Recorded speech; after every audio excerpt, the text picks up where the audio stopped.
நேர்களே, ஹார்மோனியத்திலேயோ இல்லை கீபோர்ட்லேயோ நீங்கள் எந்த ஒரு இதில் விரல் பட்டாலும் அதுக்கு ஒரு துவனி இருக்குது, ஒரு ஸ்வரம் இருக்குது, ஸ்வர தேவதைகள் இருக்காங்க. வருத்தத்துக்கு பாடி பறந்த கிளி பண்ணியிருக்காரு.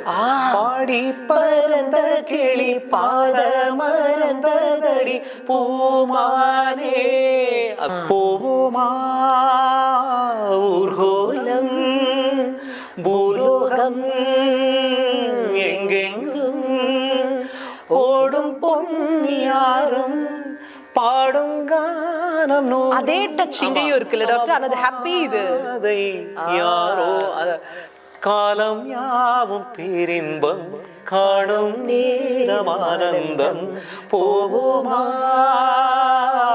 ஊர்கோலம். பேச்சிலேயே ரிதம் இருக்குன்னு சொல்ல மாட்டோம், நம்ம பேச்சிலேயே ரிதம் இருக்கு. 1 2 3 4 1 2 3 4 வருது. நிச்சயம். எக்ஸலென்ட். ஏன்னா நம்ம திஸ்ரத்துல நம்ம சொல்ல போறது இல்லை.